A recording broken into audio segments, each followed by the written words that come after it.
122쪽에 있습니다. 빌립보서 4장 18절에서 20절까지의 말씀입니다. 빌립보서 4장 18절에서 20절까지 말씀 교독해서 읽도록 하겠습니다. 내게는 모든 것이 있고 또 풍부한지라 에바브로 디도편에 너희가 준 것을 받음으로 내가 풍족하니 이는 받으실 만한 향기로운 제물이요 하나님을 기쁘시게 한 것이라.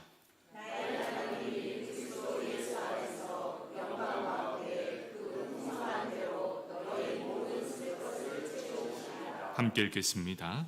하나님 곧 우리 아버지께 세세 무궁하도록 영광을 돌릴지어다. 아멘. 성가대에 찬양이 있겠습니다.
아멘. 우리의 찬양을 받으실 하나님께 박수로 영광 올려드리겠습니다. 감사합니다. 우리 함께 빌립보서 4장 18절에서 20절까지의 말씀 하나님의 준비하심이라는 제목을 가지고 함께 은혜를 나누도록 하겠습니다. 우리 말씀을 듣기 전 옆 사람 바라보면서 이렇게 인사하겠습니다. 당신이 있어 참 행복합니다.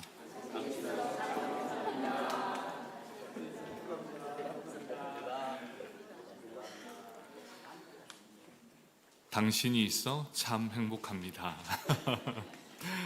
우리 함께 세워져 가는 교회가 되길 원합니다. 우리 교회가 건강한 교회가 되길 원하고 행복한 교회가 되길 원합니다. 한 사람 한 사람이 서로의 마음과 마음이 맞아 이렇게 세워져 가는 교회가 되길 축복합니다. 오늘 제목은 하나님의 준비하심입니다. 여러분은 하나님의 준비하심을 믿으십니까? 하나님의 준비하심을 믿는 사람은 내일을 걱정하는 사람이 아닙니다.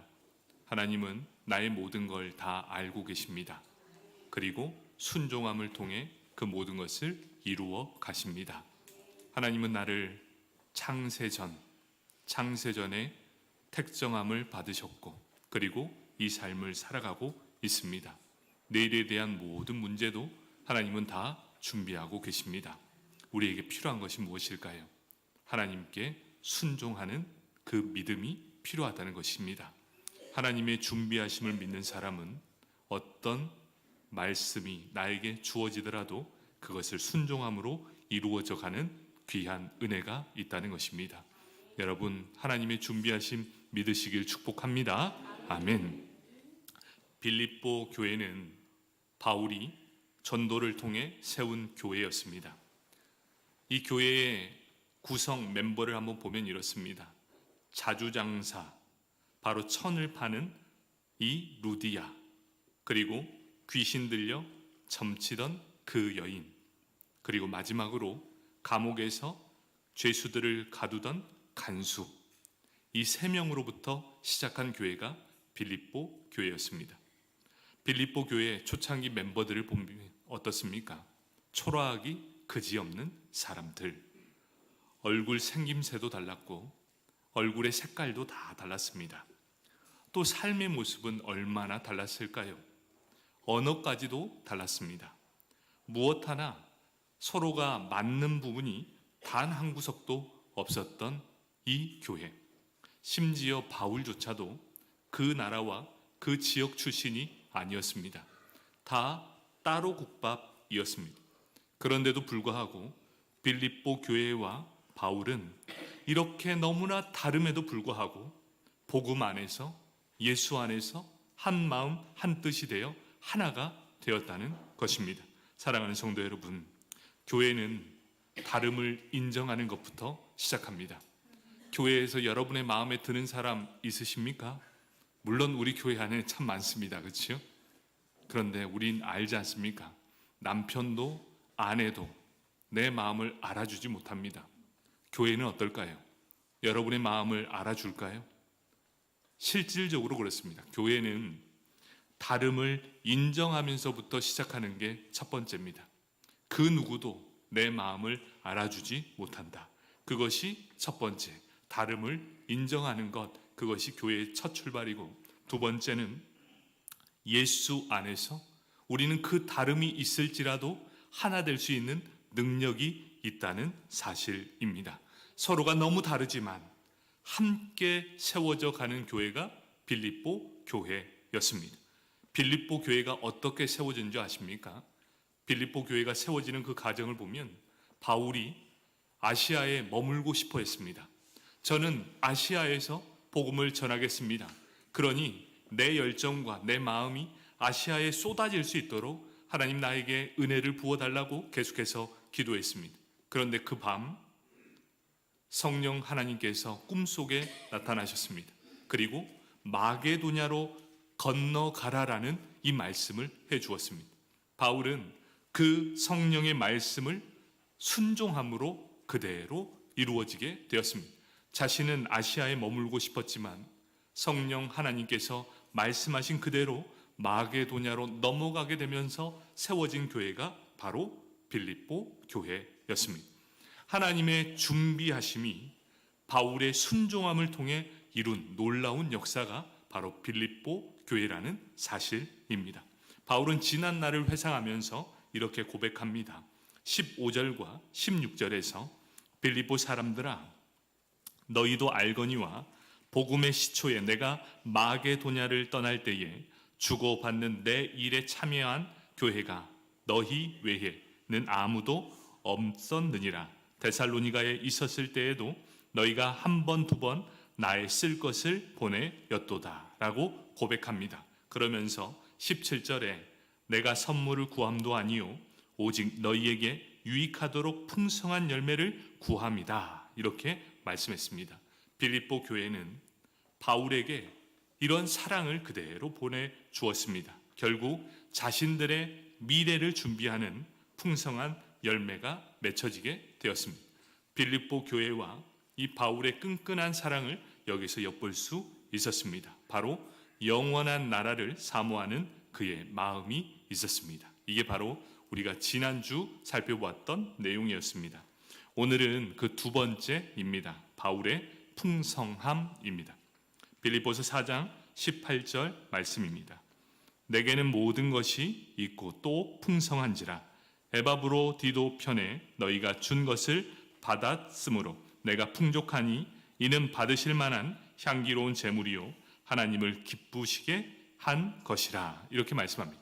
이 바울은 2장에서 바울을 돕기 위해 죽기까지 병을 얻은 바로 에바브로디도를 다시 언급하고 있습니다. 에바브로디도가 가져온 빌립보 교회의 선물로 인해서 바울은 풍족함을 맛보게 되었다는 것입니다.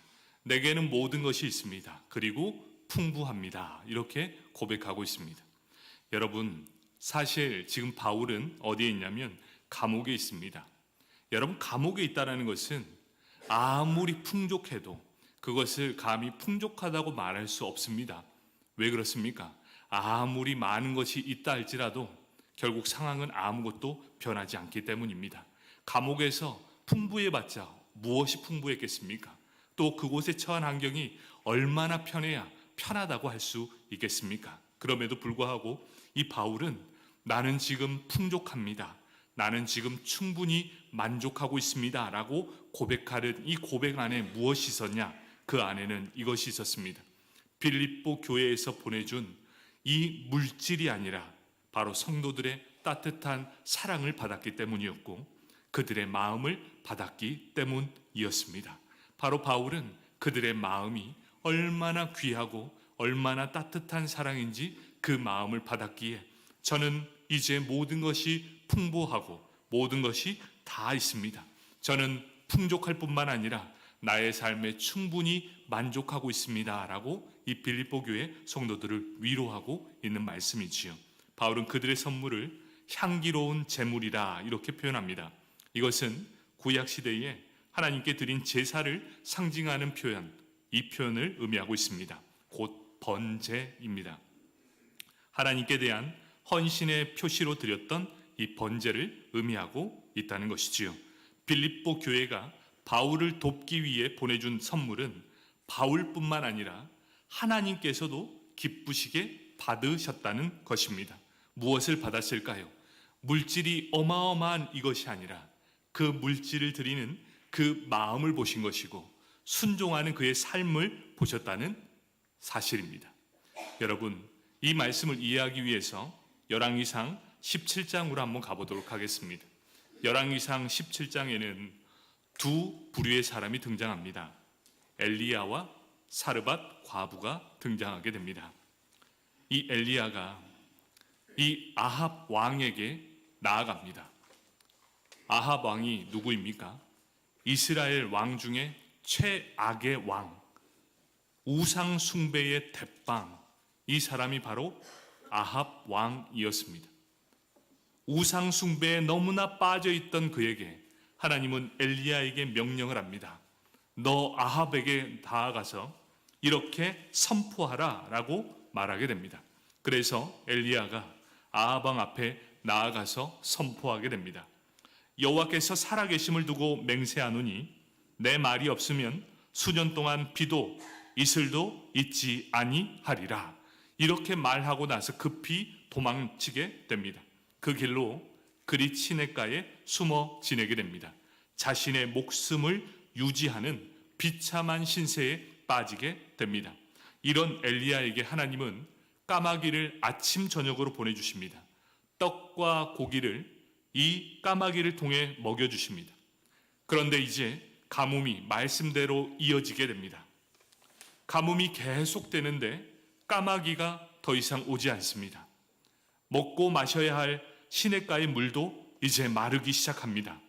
점점 소망이 사라져 버렸습니다. 이제 소망이 사라진 엘리야에게 하나님은 이렇게 명령을 내립니다. 사르밧에 사는 과부의 집으로 들어가라. 이렇게 명령하게 됩니다. 하나님께서 많고 많은 사람들 중에 왜 꼭 이 사람을 선택했을까요? 사르밧 과부를 한번 볼까요? 이방 여인이었습니다. 그것도 아들을 양육하는 과부였습니다. 이때가 풍족한 때가 아닙니다.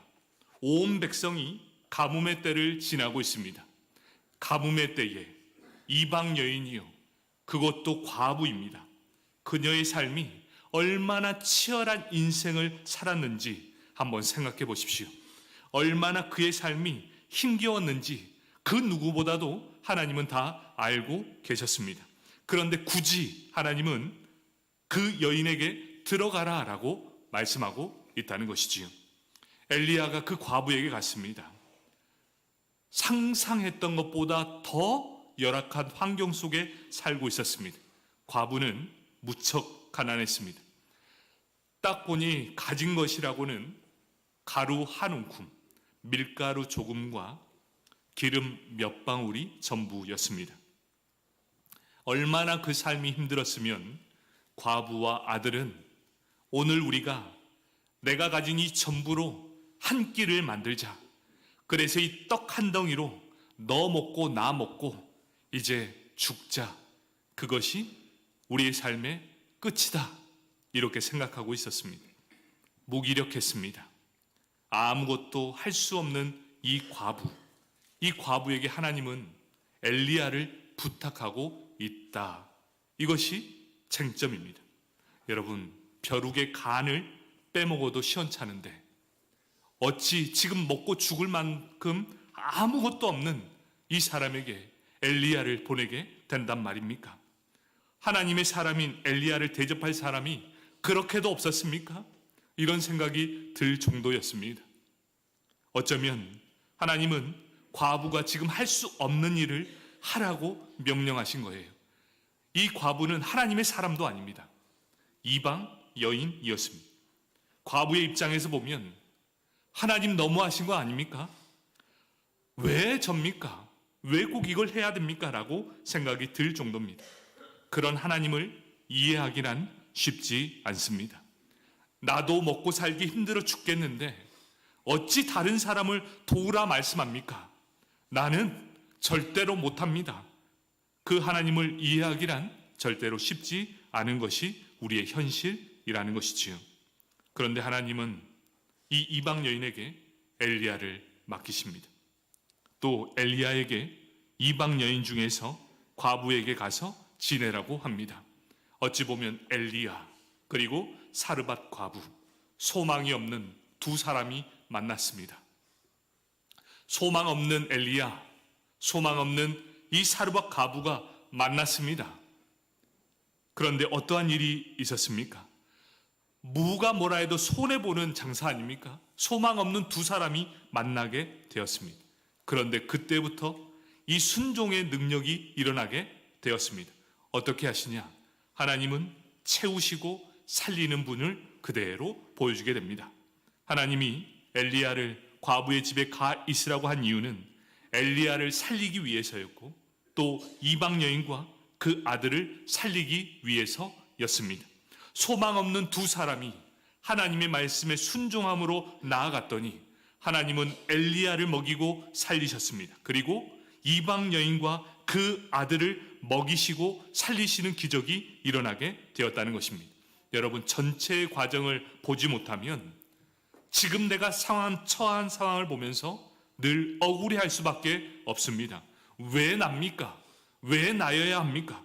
도무지 이해할 수 없을 뿐만 아니라 원망과 불평이 나올 수밖에 없는 상황. 그 상황을 피하고 도망가려고만 하는 것이 우리 현실, 지금 전체를 보는 눈이 없는 사람들의 현실이라는 것입니다. 그런데 이 과부의 작은 떡 한 덩이를 통해 하나님은 엘리야를 살리셨습니다. 그리고 그 작은 떡 하나를 엘리야만 받은 것이 아니라 하나님께서 기쁨으로 받아 주었다는 것이지요. 이제 나는 이걸 먹고 죽겠습니다라고 했던 그 떡 한 조각을 엘리야를 줬습니다. 분명히 손해보는 장사였습니다. 그런데 놀라운 일이 그때부터 일어나게 되었다는 것이지요. 열왕기상 17장 14절 말씀입니다. 이스라엘의 하나님 여호와의 말씀이 나 여호와가 비를 지면에 내리는 날까지 그 통의 가루가 떨어지지 아니하고 그 병의 기름이 없어지지 아니하리라 하셨느니라. 아멘. 도무지 이해할 수 없는 이 말씀, 하나님의 준비하심을 믿었던 이방 여인, 여러분, 여기에서 믿음의 사람도 아니었습니다. 이방 여인이었는데 하나님의 준비하심을 철저히 믿었습니다. 그리고 순종했습니다. 그런데 어떠한 일이 일어납니까? 풍성한 축복을 더해 주십니다. 밀가루와 기름이 넘쳐나게 되었습니다. 가뭄의 때가 다 지날 그때까지 떨어지지 않는 축복을 경험하게 되었습니다. 하나님은 소망 없는 엘리야와 소망 없는 사르밧 과부를 먹이시고 살려 주셨습니다. 마찬가지로 하나님은 우리를 먹이시고 살리는 분이십니다. 여러분, 그 사실을 믿으십니까? 하나님은 우리의 모든 것을 다 준비하고 계시는 하나님. 다만 조건이 있습니다. 하나님은 모든 것들을 다 준비하고 있지만 이 모든 것을 누리는 사람은 어떤 사람만 누릴 수 있습니까? 그 말씀에 순종함의 삶을 살 때 우리가 모든 것을 다 누릴 수 있다는 것입니다. 너 이것까지 순종할 수 있겠느냐? 아브라함이 이삭을 드렸습니다. 아브라함이 그렇게 순종할 수 있었던 이유가 무엇입니까? 하나님께서 준비하심을 믿었기 때문입니다.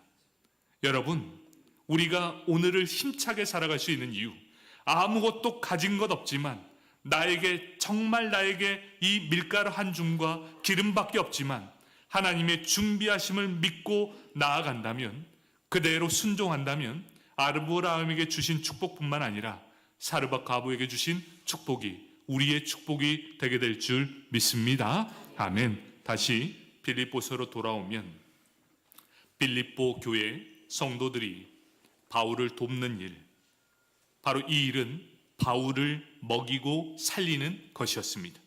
또한 하나님은 바울을 돕는 빌립보 성도들에게도 풍성한 복을 받는 축복의 통로가 되었습니다. 하나님의 방식은 윈윈입니다. 엘리야도 살리셨고 사르밧 과부도 살리셨습니다. 똑같은 원리입니다. 바울도 살렸고 빌립보 교회도 살려주셨습니다. 엄청난 풍성한 복, 바로 하나님은 빌립보 교회의 섬김을 받아주셨습니다. 바로 빌립보 교회의 이 구제를 통해 바울의 필요를 채우신 하나님께서 이제 빌립보 교회에게 채우심의 복을 더해 주십니다.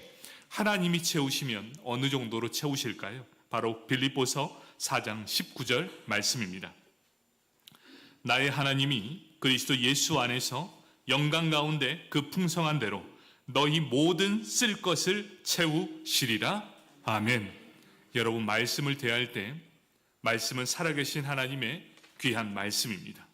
여러분, 이 말씀의 능력을 믿으시길 바랍니다. 단순히 쓰여진 책이 아니라 하나님께서 그대로 역사하시는 말씀의 책입니다. 바로 그것이 우리는 성경이고 하나님의 말씀을 그대로 받으시길 바랍니다. 바로 어느 정도로 채우십니까? 하나님의 영광 가운데 풍성한 대로 너희 모든 쓸 것을 채워주신다. 아멘. 아멘. 바로 이것이 바울의 사역에 있어서 자신이 가진 비밀이었습니다. 사역의 비결. 하나님의 나라를 위해 자신의 모든 전부를 드릴 때 하나님은 언제나 길을 열어 주셨다는 사실입니다. 바울의 사역에서 자신의 모든 것들을 다 드렸습니다. 그런데도 놀랍게도 하나님은 그것을 그대로 받아주시고 하나님은 언제나 바울이 가는 그 길마다 다 열어 주셨다는 사실입니다. 여러분, 길이 보이지 않습니까? 한번 여러분 자신의 모든 것을 한번 드려보십시오. 그때 비로소 하나님의 길이 열리기 시작하게 될 것입니다. 벼랑 끝이라고 생각하십니까? 그때 한번 도전해 보십시오. 하나님의 준비하심을 믿으십시오. 그리고 자신의 모든 것을 한번 드려보십시오. 그때 하나님의 놀라운 길이 열리게 될 것입니다. 영광 가운데 풍성한 대로라는 이 말을 우리의 생각으로는 도무지 알 수 없는 영역입니다. 왜 그렇습니까? 우리 안에는 얼마나 하나님의 영광이 큰지 도저히 알 수 없어 이 지혜가 없기 때문입니다. 하나님의 영광과 하나님의 풍성하심은 우리가 생각하는 이상의 무한한 것입니다. 그런 하나님의 영광, 하나님의 풍성함을 맛볼 수 있는 유일한 방법이 있습니다. 그것이 무엇이냐? 바로 예수 그리스도 안에서 그 영광과 풍성함을 맛볼 수 있다는 사실입니다. 여러분, 우리가 예수 안에 있다면 예수 밖에 있을 때는 이것을 절대 누리지 못합니다. 그래서 늘 공허합니다. 자꾸만 무엇으로 채우려고 합니다. 그런데 예수 안에 한번 머물러 보십시오. 하나님의 영광과 풍성함 안에서 자족함과 만족함을 누릴 수 있게 된다는 것이지요. 왜 그렇습니까? 예수 안에 있을 때 하나님의 영광과 그 풍성함을 맛볼 수 있기 때문입니다. 하나님 안에 있을 때 여러분, 우리에게는 만족함과 자족함이 있다는 사실 기억하시길 축복합니다. 아멘. 우리는 작은 것을 아끼려다가 큰 것을 놓칠 때가 있습니다. 만약 이 사르밧 과부가 엘리야의 요청을 거절했다면 어떻게 되었겠습니까? 엘리야뿐만 아니라 사르밧 과부도 미래가 없었을 것입니다. 암울한 현실, 아마도 어려움이 닥치게 되었을 것입니다. 그런데 우리의 현실도 크게 다르지 않다는 것이지요. 하나님을 사랑합니다. 또 주의 종을 사모한다고 하면서 이러한 요청이 있을 때 우리는 참 많은 거절을 하게 된다는 것이지요. 18절의 말씀을 빗대어 말하면 이렇습니다. 하나님이 받으시기에 합당한 향기로운 제물에는 관심이 없다라는 것을 의미하고 있습니다.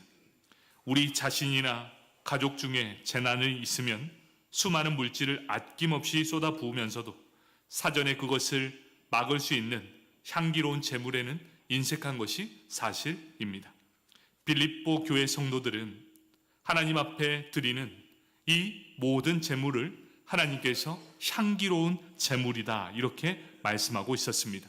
왜 이렇게 하나님은 향기로운 제물이다 라고 말씀을 했을까요? 그 이유가 있습니다. 그들은 자신의 모든 것을 하나님 앞에 드렸기 때문입니다. 어떻게 자신을 주께 드릴 수 있었습니까?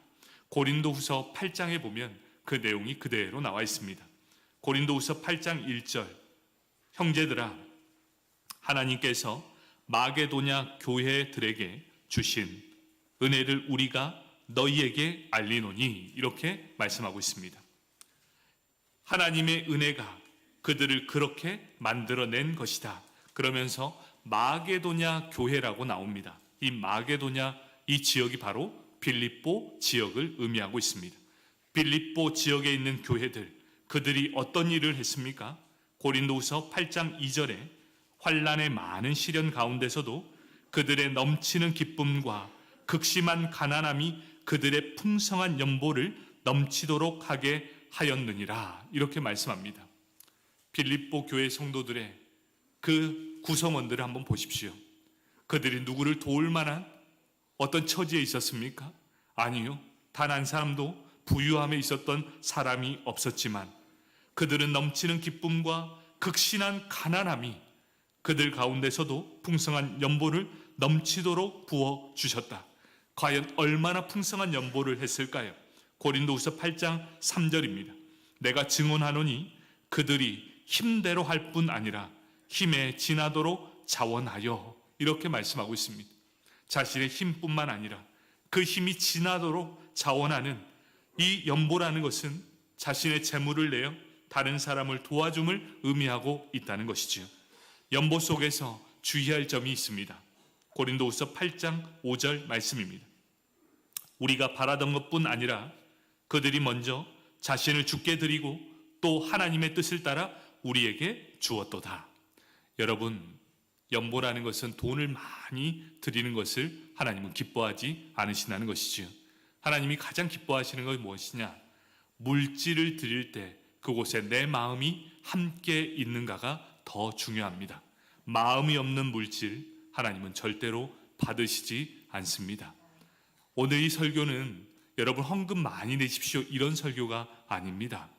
여러분 무엇을 하든 마음을 다해 뜻을 다해 하나님 앞에 전심으로 드리라는 것을 의미하고 있다는 것이지요. 우리가 물질을 드리기 위해 먼저 내 자신을 하나님 앞에 드리라는 것이지요. 하나님이 기쁘게 받으시는 것, 내가 먼저 하나님 앞에 전부를 드리는 인생, 바로 그것이 하나님이 기뻐 받으시는 연보라는 것입니다. 사랑하는 성도 여러분, 이것은 단순히 연보만을 의미하는 것이 아닙니다. 매주일 우리가 하나님 앞에 예배 드림에도 동일하게 증거하게 된다는 것이지요. 예배 드릴 때 여러분 어떠한 마음으로 예배를 드리고 있으십니까? 어떠한 마음으로 기도와 찬송을 드리고 있으십니까? 어떠한 마음으로 헌금을 드리고 있습니까? 여러분, 어제 제가 진중세례에 다녀왔습니다. 진중세례 갔더니 우리 청년들, 군인들이 한 300명 정도 다 모였습니다. 얼마나 찬양이 뜨거웠는지 깜짝깜짝 놀랐습니다. 아멘을 하는데 3번씩 아멘 하라고 하니까 아멘, 아멘, 아멘을 얼마나 외치던지 깜짝깜짝 놀랐습니다. 300명이 함께 찬양을 부르고 아멘을 외치니 그 소리가 너무나 우렁찼습니다. 참 대단히 뜨거운 예배였습니다. 그런데 제가 한 가지 걱정이 되는 게 있었습니다. 왜 그들은 그렇게 아멘을 크게 외칠까? 혹시 아멘을 외치지 않으면 얼차례가 기다리고 있어서 그럴까? 아니면 이거 끝나고 나서 맘스터치를 안 줄까 겁이 나서 그들은 그렇게 외칠까? 여러분, 그들의 마음이 진심이었을까? 그의 마음이 정말 하나님 앞에 진심으로 그들의 마음속에 아멘을 외치고 있었을까? 저는 혼자 생각을 했습니다. 그들은 진심이 아니었을 거라는 마음이 들었어요. 여러분, 예배를 드릴 때 우리는 누구나 다 알고 있습니다. 나는 과연 지금 예배를 전심으로 드리고 있는가? 내가 먼저 알고 하나님도 아십니다. 여러분, 예배를 드릴 때 전심으로 한번 드려보십시오. 기도할 때, 찬양할 때 하나님 앞에 전심을 향해 드려보십시오. 이러한 기적이 일어나게 될 것입니다. 여러분, 남들에게 이끌려서 예배를 드리는 것이 아니라 하나님 앞에 독립적인 자세로 내가 하나님 앞에 바로 서는 예배를 한번 드려보십시오. 찬양을 드릴 때도 마음을 다해 한번 드려보시고, 기도를 드릴 때도 한번 마음을 다해 들어보십시오. 그리고 말씀을 드릴 때도 마음을 다해 한번 들어보십시오. 헌금을 드릴 때도 물질의 양이 아닌 마음을 한번 드려보십시오. 그렇게 하나님 앞에 드릴 때 하나님은 우리의 모든 것을 받아 주실 것입니다. 그리고 우리에게 약속해 주십니다. 하나님의 영광 가운데 풍성한 대로 너희 모든 쓸 것을 채워 주실 것이다. 아멘. 바로 이러한 축복이 있다는 것입니다. 말씀을 정리하도록 하겠습니다. 바울은 선물이 아니라 너희에게 유익하도록 풍성한 열매를 구하도록 기도한 것처럼 이곳에서 예배드리는 모든 예배자들에게 바로 이러한 풍성한 열매가 맺히길 축복합니다. 우리가 물질을 많이 드렸기 때문에 하나님은 우리에게 풍성한 보상을 줄 것이다. 절대 그렇지 않습니다. 여러분, 하나님은 우리의 마음을 받으시는 분이십니다. 여러분, 사르밧 과부는 한 줌의 밀가루 그리고 기름 몇 방울을 드렸습니다. 그것을 기쁘게 받아주신 이유는 그것이 그녀가 가진 전부였기 때문입니다. 여러분, 하나님이 원하시는 게 물질인 것 같습니까? 마음인 것 같습니까? 여러분, 마음을 드릴 때 하나님의 놀라운 축복이 임하게 될 줄 믿습니다. 우리는 하나님의 은혜를 받았고 우리가 그 은혜를 받은 자라면 마땅히 흘려보낼 줄 아는 축복이 임하기를 원합니다. 우리의 사랑이 세상을 변화시킬 수 있을 것입니다. 우리 하나님 살아계시고 하나님은 우리를 위해 준비하고 계신 어마어마한 축복이 있습니다. 순종함으로 그 축복을 누리는 저와 여러분이 되길 축복합니다. 아멘.